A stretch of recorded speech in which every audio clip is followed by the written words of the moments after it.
लेकिन जब बच्चे टीन एज वाले होते हैं ना, जैसे 13, 14, 15 साल वाले जो बच्चे होते हैं, उनको समझाना थोड़ा टफ होता है। कृष्ण के नाम में, कृष्ण में तो पूरी शक्ति है। नाम नाम कार्य बहुधा निज सर्व शक्ति, सारी शक्तियां हैं। जो बच्चा बोल सकता है उस वो भी कर सकता है, और करना चाहिए एटलीस्ट कम से कम 1-2 माला बच्चों को, तो उनका जो मन है इधर उधर नहीं भटकेगा। लेकिन टीन एज वाले जो बच्चे होते हैं उनको समझाने के लिए क्या? जैसे माला है, इसको ऐसे पकड़ना है, इस पे एक मंत्र बोलते हैं, पंचतत्व मंत्र। उसके बाद हर एक मोती पे पूरा हरे कृष्ण मंत्र बोलते हैं। तो इस पे हम बोलते हैं जय श्री कृष्ण चैतन्य प्रभु नित्यानंद श्री अद्वैत गदाधर श्री वासादि गौर भक्त वृंदा। प्रभु जी, आप कुछ मंत्र बताएं जिससे लोगों को सरल और अच्छा जीवन बिताने में सहायता मिले। आकाशवाणी विद शिवानी में आज हम आपको मिलवाने वाले हैं गुप्त वृंदावन जगतपुर जयपुर से कृष्णपाद दास जी प्रभु जी। तो आइए मिलते हैं प्रभु जी से। नमस्कार। हरे कृष्ण। प्रभु जी, जब आप प्रभु जी बने तो आपके मन में क्या विचार आया जो आपने प्रभु जी बनने का सोचा और इस राह पर आगे बढ़े? जैसे हम देख रहे हैं कि समाज में डॉक्टर्स हैं, इंजीनियर्स हैं, लॉयर्स हैं, हर तरह के लोग हैं, प्रोफेसर्स हैं। ऐसे ही समाज को ज़रूरत है ऐसे युवाओं की, वैदिक ज्ञान के प्रोफेसर्स की। और शुरू से ही बचपन से स्पिरिचुअलिटी में एक लगाव था और जीवन के बहुत सारे प्रश्न थे, और लोगों का ये सॉफ्टवेयर ये वाला ख़राब चल रहा है, तो सोचा कि इसको करने के लिए भी कुछ लोग होने चाहिए। तो फिर सोचा कि पूरी तरह इसमें ही आ जाते हैं। और तो गुरु जी, प्रभु जी, जब आपने प्रभु जी की राह मार्ग चुनी तो आपको बहुत लोगों को छोड़ना पड़ा होगा, अपने घर वालों को छोड़ना पड़ा होगा भक्ति में लीन रहने के लिए। तो वो आपके लिए आसान था? आसान तो मेरे लिए भी नहीं था और उनके लिए भी नहीं था, लेकिन एक समझ थी शास्त्रों से और गुरु की कृपा से ये सब संभव हुआ। शुरुआत में बिल्कुल सही बात है, जब हम चलते हैं किसी मार्ग पर और फिर हमें यू टर्न लेना है तो फ्रिक्शन होता है, घर्षण होता है, तो वो सब हुआ। क्योंकि क्या होता है ना, एक माँ जब अपने बच्चे को हॉस्टल भेजती है ना, तो भी उसको पढ़ना 2-3 साल ही होता है, लेकिन तब भी नहीं भेज पाती है, बड़ी मुश्किलों से भेज पाती है। तो आप तो इस संसार से ही अलग हो गए। ऐसा तो नहीं है, संसार से तो हम बिल्कुल अलग नहीं हुए। ऐसा लगता है, देखो देख के लोगों को, हम समाज के हिस्से हैं और समाज में एक ऐसा वर्ग जो समाज को सही राह पर लेकर जाए। तो हम समाज से अलग नहीं, समाज के हिस्से हैं, और हम उस परिवार से अलग नहीं हुए। हमने एक बड़ा परिवार बनाया है, भगवान कृष्ण का परिवार बनने में हम प्रयास कर रहे हैं। और जो हमारा परिवार था वो परिवार भी अब एक बड़े परिवार का हिस्सा है। तो वो परिवार भी आज इस बात को समझ चुका है, जानते हैं कि हमने जो राह पकड़ी है वो सही राह है, और वो आज इससे बहुत प्रसन्न है और स्वयं भी इसका पालन करते हैं। वो भी माला जाप करते हैं, भगवान की भक्ति करते हैं और इस ज्ञान से भी अवगत हैं। और हम भी घर जाते हैं, वो भी मंदिर आते हैं। तो जैसे कि एक बच्चा है कहीं बाहर नौकरी कर रहा है, तो विदेश कर रहा है, तो साल में एक बार आएगा। हम तो साल में कई बार मिल लेते हैं परिवार वालों से। बस ये है कि हम जो धन उनको जो दे सकते थे वो धन हम उनको नहीं दे पा रहे हैं, तो दूसरे प्रकार का धन उनको दे पा रहे हैं। वो हरि नाम धन है, गोलोक धन है, जो असली LIC है, जिंदगी के साथ भी, जिंदगी के बाद भी वो असली धन है। और शास्त्र बोलते हैं आपको पुत्र होने का अधिकार नहीं है जब तक आप अपने माता पिता को भक्ति के मार्ग पर, मोक्ष के मार्ग पर नहीं ले पाओ। और शास्त्र ये भी बोल रहे हैं कि आपको माता पिता गुरु होने का अधिकार नहीं है जब तक आप अपने पुत्र को भक्ति के मार्ग पर नहीं लेके जा पाओ।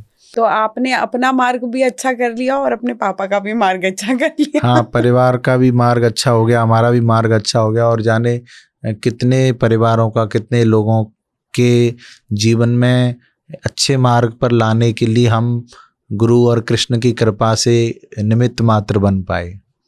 गुरु जी, जैसे आपने कृष्ण कृष्ण शब्द का इस्तेमाल 2-3 बार किया, कृष्ण महामंत्र का जाप करने से सब कुछ प्राप्त हो सकता है? सब कुछ प्राप्त तो हो सकता है, लेकिन हमें क्या चाहिए ये हमें चयन करना होगा। यदि आपको कोई टेम्परेरी वस्तु दी जाए कि वस्तु आपके पास कुछ दिन रहेगी और फिर आपसे छीन ली जाएगी, तो क्या आप उसको लेना चाहेंगे?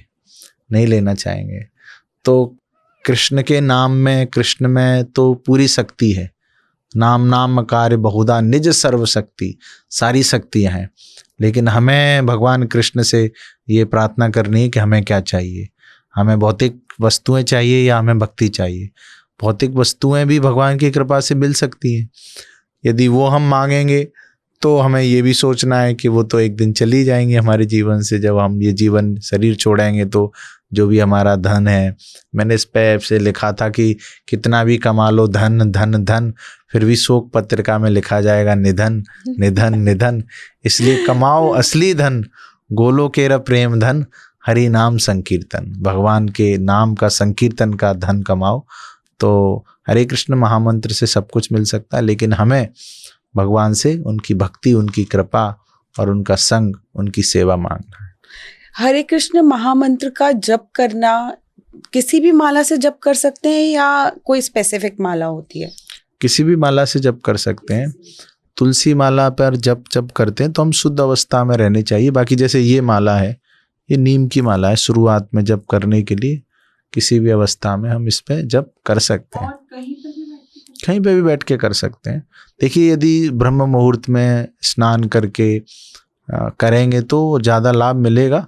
बाकी कोई नियम नहीं है, किसी भी समय पर कहीं भी हम भगवान के नाम का जप करते हैं। और जब एक व्यक्ति को लेकर जाते हैं, जब वो शरीर छोड़ देता है, तभी तो भगवान के नाम का जप करते हैं। राम नाम सत्य है। तो भगवान के नाम जप करने के लिए कोई ऐसे देश काल परिस्थिति, ऐसे कोई रूल्स रेगुलेशंस नहीं है, कहीं भी कर सकते हैं। जो माला जप करते हैं, तो माला जप करने के बाद कोई मतलब इतना मल्टीपल करनी चाहिए, कितनी करनी चाहिए माला जप जिससे ज़्यादा बेनिफिट मिले, लोगों को ज़्यादा लगे कि हम उस मार्ग की तरफ ज़्यादा चल रहे हैं? शास्त्र से बोल रहे हैं, कीर्तनीय सदा हरि, हमेशा भगवान के नाम का जप करते रहना चाहिए। आप जो भी कार्य कर रहे हैं उसके साथ साथ जप करते रहिए। लेकिन फिर भी 16 माला का विधान दिया गया है। एक माला करने में 7 से 8 मिनट लगते हैं, 16 माला करने में 2 घंटे लगते हैं। 24 घंटे में से 2 घंटे तो निकाल ही सकते हैं। प्रभु जी, कई बार ऐसा होता है कि हम अंदर से मन तो बहुत करता है कि भक्ति करें, कीर्तन करें, लेकिन मतलब मन है भक्ति वाला, लेकिन ना भक्ति कर पाते ना कीर्तन कर पाते, क्योंकि संसारिक जीवन में इतने ज़्यादा बंधे हुए हैं, इतनी सारी चीज़ें हैं, बच्चों को स्कूल भेजना है, ऑफिस आना है, ये करना है, वो करना है, इतना सब कुछ चला हुआ होता है माइंड में। ये सब चीज़ें, उनके पीछे ये चीज़ें कुछ छूट जाती हैं। तो किस तरीके से जल्दी ये सब चीज़ें प्राप्त कर सकते हैं और कुछ टाइम ऐसा देके कर सकें कि हम ये भी कर सकें और वो भी कर सकें? सबसे पहले छोड़ तो सकते नहीं कुछ भी। हाँ, सबसे पहले तो हमें हमारी प्राथमिकताएं सेट करनी होंगी। यदि आपको वास्तव में लगता है कि भक्ति भी जीवन की प्राथमिकता है, तो जो सब कुछ आप कर रहे हैं उसके साथ आप समय निकाल पाएंगे। उदाहरण के लिए, आपको पता चला कल आपकी 4 बजे फ्लाइट है, तो आप कभी नहीं जगते होंगे 4 बजे, 2 बजे जग जाएंगे आप, फ्लाइट मिस हो जाएगी, पैसे जो भी लगाए हैं वो हो जाएंगे। क्योंकि आपको प्राथमिकता है, आपके जीवन में उसकी प्राथमिकता है। ऐसे ही ये फ्लाइट उड़ रही है भगवान के धाम के लिए, भगवान का नाम जप करके, तो आपके मन में आना चाहिए फ्लाइट छूट जाएगी, भगवान के धाम हम नहीं जा पाएंगे, भगवान की कृपा नहीं मिल पाएगी, तो भगवान की कृपा की फ्लाइट छूट जाएगी। तो फिर जब हमारे जहन में इसकी अहमियत होगी, इसकी इम्पोर्टेंस होगी, तो हम जब भी करेंगे, भक्ति करेंगे। अभी क्या है कि हमने इसको ठंडे बस्ते में रख दिया है, हमने इसको साइडलाइन कर दिया है। वो दुआ था कि काल करे सो आज कर, आज करे सो अब, पल में पल्ले होएगी बहुरी करे को कब, उसको हमने उल्टा कर दिया है। काल करे सो उल्टा कर दिया, आज करे सो काल कर, काल करे सो परसों, धीरे धीरे कर लेंगे बहुत डलिए बरसों। हमने उसको उल्टा कर दिया है क्योंकि हम इसको महत्व नहीं दे पा रहे हैं।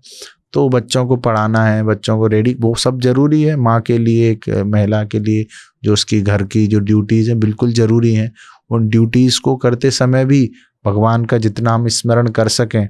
यशोदा मैया जब भगवान कृष्ण को नहलाती थी तो अलग अलग तरह के भगवान के गुणगान करती थी, गीत गाती थी झाड़ू लगाते समय हमेशा। तो भगवान का नाम, क्योंकि मुंह से तो हर काम करते नहीं, हम तो हाथों से करते हैं, तो जब कुकिंग करते समय भी भगवान के नाम का कीर्तन सुन सकते हैं। तो बहुत सारे तरीके हैं हमेशा भगवान के ध्यान में रहने के लिए। तो उन कामों को तो करना ही है, उसके साथ साथ अलग से कुछ समय निकालना है भगवान के लिए, जहाँ पर आप जप करें, आप गीता का अध्ययन करें, आप भगवान के लिए भोग बनाएं, उनको अर्पित करें। तो ऐसे गुरुजी, प्रभु जी, गीता को समझने के लिए कुछ ऐसा, वो कई लोग होते हैं कि गीता को पूरा नहीं पढ़ पाते हैं। पहले तो मैं आपसे ये जानना चाहूँगी कि गीता को जो, जैसे कि बिजनेसमैन है, हाउसवाइफ्स हैं, स्टूडेंट्स हैं, अगर वो करना चाहें तो कौन सा अध्याय, किसको कौन सा अध्याय करना चाहिए? सबको पूरी गीता पढ़नी चाहिए। गीता में कभी ऐसा लिखा ही नहीं है कि भाई ये आपके लिए, ये आपके लिए। पूरी गीता हर किसी के, हर श्लोक हर किसी के जीवन में। अगर पूरी गीता अगर कोई पूरे दिन में जैसे नहीं पढ़ पाए तो वो तोड़ तोड़ पूरे के पढ़ दिन में, सकता है? हाँ, तोड़ तोड़ के पढ़िए। रोजाना 2 श्लोक पढ़िए, 4 श्लोक पढ़िए, धीरे धीरे करके गीता पूरी हो जाएगी। कहीं कहीं से कुछ कुछ समझेंगे तो समझ में भी नहीं आएगा, और खुद से भी पढ़ेंगे तो हो सकता है ना समझ में आए। तो कोई ना कोई आपके संपर्क में ऐसे प्रभु जी होने चाहिए, या फिर ऐसे कोर्सेस भी गीता के होते हैं, जो हम भी एक कोर्स अभी लॉन्च करेंगे। तो उन कोर्सेस को कोई ज्वाइन कर लेता है तो धीरे धीरे समझेंगे। और स्पिरिचुअल मेंटर, गीता के जो मेंटर्स हैं, वो आपको गाइड करते रहेंगे कैसे करना है, क्या करना है। तो अध्ययन को करने के लिए एक सिस्टमेटिक तरीका होना चाहिए। गुप्त वृंदावन के बारे में, जैसे कि मैंने जाना कि आप गुप्त वृंदावन मंदिर बना रहे हैं जो कि जयपुर में है, और गुप्त वृंदावन के बारे में आप कुछ कहना चाहेंगे कि वहाँ क्या क्या फैसिलिटीज़ और क्या क्या चीज़ें आप बना रहे हैं जो लोगों को देखने को मिलेगी? तो ये जो गुप्त वृंदावन धाम मंदिर है, ये राजस्थान का सबसे बड़ा भगवान कृष्ण का मंदिर है, जो कि जगतपुरा जयपुर में बन रहा है। यहाँ पर जो भी एक्टिविटीज़ होंगी, इसमें एक ऑडिटोरियम होगा जहाँ पर लोग आके स्पिरिचुअल तरीके से अपने इवेंट्स कर सकते हैं। किसी को शादी ब्याह भी करना है तो स्पिरिचुअल तरीके से कैसे करना है, बर्थडे पार्टी मनानी है तो उसका एक आध्यात्मिक तरीका क्या है, ऐसे ऐसे अलग अलग हॉल्स होंगे उसमें। और इसका जो मंदिर प्रांगण है, उसमें हजारों लोग एक साथ भगवान के दर्शन कर सकते हैं। इसमें गीता के ज्ञान को सहजता से, आसानी से कैसे समझा जा सकता है, उसके लिए एग्जीबिशंस होंगे। जो लेटेस्ट टेक्नोलॉजी है उसके आधार पर लोग हमारे भगवत ज्ञान को, सनातन धर्म को, संस्कृति को समझ पाएँ, ये सब फैसिलिटी होंगी। गायों की सेवा तो हो ही रही है। हिंगोनिया गौशाला के माध्यम से अभी 19,000 गौवंश हैं। गौ पुनर्वास केंद्र है ये, विश्व का सबसे बड़ा। अक्षय पात्र के माध्यम से लाखों बच्चों को, 23 लाख बच्चों को पूरे भारत में अक्षय पात्र के माध्यम से भगवान का प्रसाद जा रहा है, भोजन जा रहा है। तो और इसके अलावा गुप्त वृंदावन धाम मंदिर से जो बच्चे हैं संस्कारों से दूर हो रहे हैं, वो गन्स और कार दिखाते हैं, उनको संस्कार सिखाते नहीं पेरेंट्स, और पेरेंट्स भी मोबाइल में लगे हैं, बच्चे भी मोबाइल में लगे हैं। तो ऐसी स्थिति है, बच्चा उदम मचाता है, लो पेरेंट्स मोबाइल दे देते हैं, तू भी खुश हम भी खुश, ऐसी स्थिति यही चल रहा है। तो हमारे मंदिर के माध्यम से संस्कार सिखाए जाएंगे, बच्चों को सिखाए जा रहे हैं। और युवाओं के लिए भगवत गीता फॉर यूथ, और जो परिवार से जुड़े लोग हैं उनके लिए योगा फॉर हैप्पीनेस, धार्मिक यात्राएं, ऐसे बहुत सारी एक्टिविटीज़ हैं जो मंदिर के माध्यम से। अन्नदान, यज्ञ, सुबह सुबह नरसिंह भगवान का यज्ञ होता है, और एक हरिनाम जप मंडप होगा। वो दर्शन करने से पहले 1 से 8 सीढ़ियाँ रहेंगी, उन सीढ़ियों पर एक सीढ़ी पे कदम रखेंगे तो एक बार हरे कृष्ण मंत्र बोलेंगे, दूसरी पे दूसरी बार, ऐसे 1 से 8 बार बोल के तब आप दर्शन करेंगे। तो आपकी चेतना कितनी अच्छी हो जाएगी, और तब आप अच्छे से भगवान से प्रार्थना कर पाएंगे, भगवान की कृपा ग्रहण कर पाएंगे। तो ऐसे बहुत सारी गतिविधियां हैं। प्रभु जी, ऐसा कोई कोर्स भी है जैसे कि बच्चे जब जो छोटे होते हैं बच्चे, तो उनको हम मंत्र जाप ज्वाइन करा सके, मतलब कुछ ऐसा कोर्स में? क्योंकि देखो घर में पेरेंट्स भी वर्किंग हैं और इतना कुछ नहीं समझा पाते, लेकिन चाहते हैं समझाना। तो चाहते में यही होता है कि कोर्स करवा के ही समझाया जा सकता है। तो अगर ऐसा कोई मंत्र जाप का कोर्स जो कि छोटे बच्चे को, मतलब जो बच्चे 1st, 2nd, 3rd क्लास जब बच्चा बोलना सीखता है तभी से ज्वाइन कराया जा सके। मंत्र जाप तो जो बच्चा बोल सकता है वो भी कर सकता है।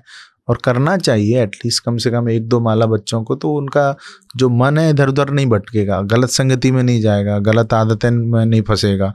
तो उसका मंत्र जाप तो बहुत आसान है, जैसे माला है इसको ऐसे पकड़ना है, इस पे एक मंत्र बोलते हैं पंचतत्व मंत्र, उसके बाद हर एक मोती पे पूरा हरे कृष्ण मंत्र बोलते हैं। तो इस पे हम बोलते हैं जय श्री कृष्ण चैतन्य प्रभु नित्यानंद श्री अद्वैत गदाधर श्रीवासादि गौर भक्त वृंद। उसके बाद हर एक मोती पे पूरा हरे कृष्ण मंत्र, हरे कृष्ण कृष्ण कृष्ण हरे हरे, हरे राम राम राम हरे हरे, हरे कृष्ण कृष्ण कृष्ण हरे हरे, हरे राम राम राम हरे हरे। तो ये जो मंत्र है इसका जाप करेंगे तो देखेंगे कितना एक परिवर्तन हमारे जीवन में आता है। और ये तो बच्चे भी कर सकते हैं, छोटा बच्चा आराम से कर सकता है। रही बात उनको पद्धतिबद्ध तरीके से शिक्षाएं देने के लिए, ऐसे ऑनलाइन कोर्सेज हरे कृष्णा मंदिरों के माध्यम से पहले से चल रहे हैं। मेरा भी एक ऐसा प्लान है कि बच्चों के लिए कुछ एक सिंपल तरीके से कहानियों के माध्यम से कुछ उनको मौलिक और नैतिक शिक्षाओं और आध्यात्मिक शिक्षाओं से समाहित ऐसा कोर्स बनाया जाए। तो इस पे मैं विचार कर रहा हूँ, कुछ ऐसे वीडियो सीरीज, कुछ ऐसा कोर्स बनाया जैसे बच्चों को आजकल यही सब देख के समझ में ज्यादा आता है। हाँ, ऐसा है। तो ऐसा भी मेरा ऐसा प्रयास है हमारा। प्रभु जी, भगवान से जुड़ने की प्रक्रिया क्या है और हम जल्दी भगवान की भक्ति कैसे प्राप्त कर सकते हैं? भगवान से जुड़ने की प्रक्रिया है उनसे संबंध स्थापित करना। अब किसी से संबंध स्थापित करने का एक सरलता तरीका है उनके नाम को पुकारना। बड़े प्यार से जब हम किसी का नाम पुकारते हैं तो उस सामने वाले को अच्छा लगता है। तो इससे भगवान और भगवान के नाम में कोई अंतर नहीं है। और कलयुग में भक्ति का जो मार्ग बताया गया सभी शास्त्रों में, वो भगवान के नाम का जप। अब लोग जब भगवान के, अब ठीक है भगवान के नाम के जप के बारे में तो सबको पता है, लेकिन आपने कहा जल्दी से, तो जल्दी के लिए क्या करना होगा? हमें जो जप करते हैं ना उस समय बहुत गंभीरता से करना होगा। जब आप माला पे जाप कर रहे हैं तो आप जाप कर रहे हैं, ऐसा नहीं कि माला भी चल रही है, दिमाग भी चल रहा है और आप भी चल रहे हैं, या फिर टीवी चल रही है और माला भी चल रही है, या फिर मोबाइल इधर चैटिंग चल रही है इधर चैंटिंग चल रही है। कई बार ऐसा होता है प्रभु जी कि आप पूजा ही कर रहे हो, सिर्फ पूजा कर रहे हो आप, लेकिन बीच में किसी ने कुछ बोल दिया या ऊंची आवाज में 2 लोग बात कर रहे हैं, तब भी मुझे ऐसा लगता है कि पूजा में कंसंट्रेट नहीं हो पाता है, डिस्टर्बेंस होती है। तो वो उसमें उस वक्त क्या चल रहा होता है कि जो, क्योंकि वो तो अपनी बातें कर रहे हैं लेकिन हमारा मन क्या होता है एकदम से उधर डाइवर्ट हो जाता है। तो इन सब चीजों को भी ठीक करने के लिए क्या कर सकते हैं? उस समय तो हमें उनसे रिक्वेस्ट करनी पड़ेगी, जब पूजा हम कर रहे हैं तो डिस्टर्बेंस जब आ रहा है तो या फिर हमारा इतना कंसंट्रेशन हो भगवान के लिए, और जब करते समय यदि मन इधर उधर जाता है तो इसका एक सीक्रेट है, हम थोड़ा जोर से बोलें हरे कृष्ण कृष्ण कृष्ण हरे हरे, हरे राम राम राम हरे हरे। तो मन इधर उधर जो जा रहा है वापस आ जाएगा। फिर आराम से करते रहिए, फिर से जाए तो फिर से जोर से बोलिए हरे कृष्ण कृष्ण कृष्ण हरे हरे, हरे राम राम राम हरे हरे।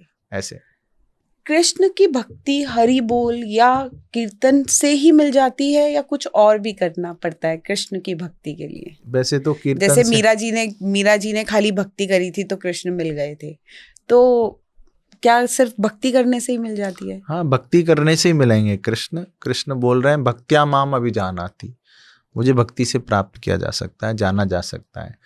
अब आप बोले हरि बोल और ये कीर्तन करने से, ये सबसे सरल तरीका है जो भगवान कृष्ण ने ही दिया है, भगवान श्री चैतन्य महाप्रभु के रूप में। बाकी तरीकों से हम बोर हो जाते हैं। मैं आपसे कहूँ कि जप करिए, जप से भी बोर हो जाते हैं आप, लेकिन कीर्तन में हर कोई आनंद लेता है। भगवान का प्रसाद ग्रहण कर लो, उसमें आनंद आएगा। प्रसाद ले लो और कीर्तन, ये 2 तो बहुत सरल तरीके हैं, कीर्तन और प्रसाद। और जो तीसरा तरीका है भगवान के नाम का, थोड़ा सा इसका अध्ययन करिए, गीता का अध्ययन करिए। तो कलयुग में तो ये मार्ग बताया गया है हमारी स्थिति को समझते हुए। डॉक्टर मरीज की स्थिति को देख के दवाई देता है, तो हमें ये दवाई दी गई है चैतन्य महाप्रभु द्वारा कि आप हरि बोल कीर्तन करिए, नृत्य करिए। प्रभु जी, आप कुछ मंत्र बताएं जिससे लोगों को सरल और अच्छा जीवन बिताने में सहायता मिले। बहुत सरल है, याद रखें, मैंने कई पॉडकास्ट में इसको बताया है, तो आपके ऑडियंस के लिए भी ये एक अच्छा संदेश रहेगा और उनके लिए सरल रहेगा इसको याद करना। इसको मैं बोलता हूँ HKM happiness capsule. HKM HKM happiness capsule. इसमें H का मतलब है होली नेम, भगवान के नाम का जप करो। कितना समय दे सकते हो, कम से कम 10 मिनट तो दो। K मीन्स नॉलेज, गीता का ज्ञान समझो, समय निकालिए, 1 श्लोक 2 श्लोक जितना समय हो पढ़िए। और तीसरा M मतलब महाप्रसादी, जो आप सब तो खाना खाते हैं, तो वो जो खाना खा रहे हैं उसको भोग लगा के खाएं, तो उससे क्या है, हमारे जीवन में बहुत सकारात्मक परिवर्तन आएगा। ये हम सबका अनुभव भी रहा होगा, जब हम शादी पार्टियों में या फिर कहीं जाते हैं तो इतना सारा हम खा के आ जाते हैं, लेकिन जब किसी भंडारे में सवामणी में जाते हैं तो पूड़ी सब्जी और रोटी, वो कुछ स्वीट मिलता है, हाँ, सादा खाना हाँ मिलता सादा है, मिलता है, हाँ, फिर भी हमें वो ज़्यादा अच्छा लगता है क्योंकि भगवान का प्रसाद है। भगवान का प्रसाद, महाप्रसादी, भगवान का नाम। H मीन्स होली नेम, भगवान का नाम। K means knowledge, M means महाप्रसादी। ये कैप्सूल है, इसमें ये 3 चीजें हैं, HKM। इसको रोजाना लीजिए आप, कितना ले सकते हैं, और खुश रहेंगे। और इसका ये देख के करने वाली बात है, इसमें दिमाग लगाएंगे नहीं, करने से होगा नहीं होगा, करके देखो, होता है तो कंटिन्यू करो, होगा, 100% होगा। गीता का वो श्लोक जिससे आप बहुत प्रभावित हुए हो? एक श्लोक था गीता का जिससे मैं बहुत प्रभावित हुआ, नेहा विक्रमणा सोस्ति प्रत्यवायो न विद्यते स्वल्पम अप्यस्य धर्मस्य त्रायते महतो भयात्। मतलब भक्ति के मार्ग में छोटा सा भी प्रयास आपका, क्योंकि जब शुरुआत में संपर्क में आए तो छोटा सा ही प्रयास कर पाते थे, बड़े से बड़े भय से बचा सकता है। तो ये इस श्लोक से बहुत प्रभावित हुए। फिर बाद में जब पढ़ने लगे, अर्जुन को भी भगवान ने यही बात कही। 2 बार बात कही है ये भगवत गीता में भगवान ने, मन मना भव मद भक्तो, मेरे बारे में सोचो, चिंतन करो, मेरे भक्त बनो, मद भक्तो मद्याजी, मेरी अर्चना करो, मेरी आराधना करो, माम नमस्करो, मुझे प्रणाम करो। ये सब करोगे तो तुम मेरे पास आ जाओगे, मेरे प्रिय बन जाओगे। तो ये श्लोक, ऐसे तो बहुत सारे श्लोक हैं और हर श्लोक प्रभावित करता है, फिर भी ये 2 श्लोक कुछ श्लोक होते हैं जो हाँ, मन को भा जाते हैं। जी। प्रभु जी, आजकल पेरेंट्स इस बात से बहुत परेशान है कि किस तरीके से पेरेंटिंग करें, क्योंकि न्यूक्लियर फैमिलीज हैं। पहले जॉइंट फैमिलीज होती थी तो हर बच्चे को दादा दादी चाचा चाची सबके साथ रहने का मौका मिलता था, सबसे कुछ ना कुछ सीखने का मौका मिलता था। अब न्यूक्लियर फैमिली है और पेरेंट्स भी वर्किंग है। ऐसे समय में आपके पास पेरेंट्स के लिए कोई टिप्स हैं? बहुत सारी टिप्स हैं, लेकिन बहुत सारी टिप्स बताएंगे तो फिर वो भूल जाएंगे, तो मैं कुछ छोटी छोटी बातें बताऊंगा। तो सबसे पहले जरूरी है, आप जो बच्चों से चाहते हो वैसा आप करके दिखाओ, क्योंकि बच्चे वही फॉलो करते हैं जो आप करते हैं, बच्चे नकल करते हैं। आप यदि मंदिर जाओगे, प्रणाम करोगे, बच्चा देख के आपको प्रणाम करेगा।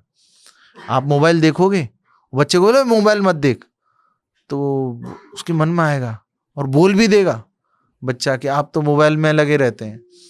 तो आप बच्चों के सामने एग्जाम्पल सेट करो, जो आप उनको बनाना चाहते हो वो आप बन के दिखाओ उनके सामने, वैसे बच्चे हो जाएंगे। और उनको करके दिखाओ, उनको प्रैक्टिकली दिखाओ। और बच्चों को उनकी स्वास्थ्य, उनकी पढ़ाई, इसके साथ साथ उनको जो हमारा गीता रामायण की जो कहानियां हैं, कहानियों के माध्यम से उनको सीख दो। आपने एक कहानी सुनाई, पहले आप लिस्ट बनाइए कि मैं अपने बच्चों को ये सिखाना चाहती हूँ, ईमानदारी क्या होती है, ये क्या होती है, ये क्या होता है, ये सारी चीज़ें जो अच्छी अच्छी क्वालिटीज़ हैं वो आप लिख लीजिए, ये क्वालिटी सिखानी है। उस क्वालिटी के आधार पर एक कहानी आप उनको सुनाइए, फिर दूसरी कहानी, इस तरह से। और एक क्वालिटी पे आप कई कहानियां भी सुना सकते हैं उनको, वो कहानियां सुनाइए। प्रभु जी, कई बार क्या होता है कि जैसे जब छोटे बच्चे हों तो तब तो हम ये काम कर सकते हैं कि कहानी सुना सकते हैं या उनको एंगेज कर सकते हैं और उनको समझा सकते हैं। लेकिन जब बच्चे टीन एज वाले होते हैं ना, जैसे 13, 14, 15 साल वाले जो बच्चे होते हैं, वो बच्चे बहुत एक्स्ट्रा ऑर्डिनरी समझदार भी नहीं होते और बेसमझ भी नहीं होते, तो उनको समझाना थोड़ा टफ होता है। क्योंकि देखो, अगर 21-22 साल का बच्चा काफी कुछ समझ जाता है तो उसको समझाना इजी हो जाता है। छोटा बच्चा तो छोटा बच्चा है, जिसको जैसा हम ढालेंगे वैसा ढल जाएगा। लेकिन टीनेज वाले जो बच्चे होते हैं उनको समझाने के लिए क्या करें? ये बहुत अच्छा आपने प्रश्न पूछा। तो अब हमें थोड़ा सा दिमाग लगाना है, उनसे एक हमारा रिलेशन बनाना है, एक फ्रेंडशिप बनानी है। उनको ऐसे नहीं कि उनको डांट डपट के, जहाँ ज़रूरत है हाँ वहाँ थोड़ा डांट भी ज़रूरी है, और फ्रीक्वेंटली डांट नहीं। मान लीजिए बच्चे में आपने 10 दिन तक 10 गलतियाँ देखी, तो आप 15 दिन बाद एक बार सारी चीज़ें बिठा के समझा लो, और वो तभी वो समझेगा जब उसके दिल में आपके लिए रेस्पेक्ट है। रेस्पेक्ट के साथ उसके दिल में ये भी है कि मेरे मदर या मेरे फादर मुझे जो कहेंगे वो मेरे हित में है। वो रेस्पेक्ट तभी आएगा जब आपका उनसे एक रिलेशन है, आप उनको लव करते हैं, उनको केयर करते हैं, उनकी जो डिमांड्स हैं उनकी, मान लीजिए आपने 10 डिमांड्स उनकी पूरी की, फिर आपने एक दिन बिठा के उनकी 20 गलतियों को एक साथ बोला, तो वो समझ जाएंगे। बार बार नहीं बोलना चाहिए, बार बार नहीं बोलना है, टोका टाकी वो जो हो जिसको बोलते हैं ना। लेकिन कई बार गुरुजी ऐसा होता है कि बच्चे लगातार गलतियां कर रहे होते हैं, वो आप देख भी लेते हो। अब क्या होता है, माँ बाप तो माँ बाप है गलतियां देखेंगे तो हाथों हाथ टोकेंगे भी कि ये क्यों कर रहे हो। या जैसे अब आपने ही बोला कि मोबाइल बच्चे आजकल बहुत देखते हैं, मोबाइल से या उस राह पे ज्यादा चल रहे हैं। ठीक है, पेरेंट्स भी देखते हैं, लेकिन पेरेंट्स क्या होते हैं ना कि वो क्या देख रहे हैं शायद मतलब मैं भी एक पेरेंट हूँ, तो मैं क्या देख रही हूँ उससे मतलब नहीं है, मेरा बच्चा ना देखे, मेरा बच्चा ना करे। लेकिन बच्चे को पता नहीं है ना कि आप क्या देख रहे हैं, बात तो एक ही हुई, वो उसके मन में क्या जाएगा, ये भी देख रहे हैं मैं भी देखूंगा। हाँ, उसको टोक दिया तो अब बार बार क्या होता है, टोका ही जाता है। हाँ, तो यही दिक्कत है। तो वहां पे हमें अपने आप को कंट्रोल करना पड़ेगा। दोनों, यदि बच्चा समझदार है तो दोनों तरफ से रोल है, मतलब एक बहुत ही फाइन डीलिंग है, ये बहुत प्रैक्टिकल और फाइन डीलिंग है। इसमें ना हमें बहुत सोच समझ के कोई शब्द जो बोल रहे हैं ना, क्योंकि आजकल पता नहीं है ना बच्चों का आजकल तो और क्योंकि वो स्कूल भी जा रहे हैं, वो स्कूल में क्या एनवायरनमेंट है आपको पता नहीं है, वो क्या कैसी संगति मिल रही है, क्या चल रहा है दुनिया में, कौन सी लेटेस्ट टेक्नोलॉजी है, लोग कौन सा लेटेस्ट ट्रेंड है, उनके मन में क्या चल रहा है वो आपको पता नहीं है। तो उसके लिए आपका उनसे एक रिलेशन, कॉन्फिडेंस, कि उन बच्चों का आपके ऊपर इतना कॉन्फिडेंस होना चाहिए कि उनके जीवन में जो भी चल रहा है वो एज इट इज खुल के आपको शेयर कर सकें, तभी आप उनको गाइड कर पाएंगे। और आपको गाइड करने के तो लिए कई बार ऐसा होता है कि बच्चा जैसे खुल के, आपने बोला कि खुल के बच्चे के साथ करें, बात करें, तो कई बार बच्चा गलत, मतलब हमें लगता है कि वो गलत रहा है, लेकिन वो मेरे साथ फ्रेंडली है और मुझसे शेयर कर रहा है। मतलब किसी का भी बच्चा, आज मैं हूँ या कोई भी माँ है, उसका बच्चा उससे गलत बात भी शेयर कर रहा है, उस वक्त लगता है कि ये गलत है। तो क्या होता है, हम हाइपर टेंशन हो जाते हैं कि ये गलत है, इसको ये नहीं करना है, ये नहीं चलाना है, वो नहीं करना है, वहां नहीं जाना है। तो उस समय पे कैसे ट्रीट करें? तो पेशेंस रखना होगा, उस समय पे सुन लें उसकी बात। सुनिए, पहले सबसे पहले आप सुनिए, एकदम से रिएक्ट मत करिए, आप पहले पूरा सुन लीजिए। फिर उसके बाद यदि आपको लगता है कि आपके पास परफेक्ट सॉल्यूशन नहीं है, कई बार अपने मन में कुछ भी सॉल्यूशन आएगा दे दिया, वो तो समझदार है, समझ जाएगा कि इनको माँ को नॉलेज नहीं है, कुछ भी सॉल्यूशन दे रहे हैं, ये सॉल्यूशन काम नहीं करेगा। तो पहले आप पूरा उसको सुनिए, फिर आपको लगता है कि ये सॉल्यूशंस काम करेंगे तो आप उनको बताइए, जब भी बताएं या कुछ रुक के बताइए, आराम से बताइए, हर चीज को सोच समझ के ना। वाणी ऐसी बोलिए, वाणी एक बहुत पावरफुल चीज है, सोच समझ के। फिर उसके बाद आपको लगता है कि किसी स्पिरिचुअल मेंटर्स की ज़रूरत है, एडवाइस की ज़रूरत है, तो वहाँ से एडवाइस लीजिए, गीता से एडवाइस लीजिए, फिर उनको आप बताइए।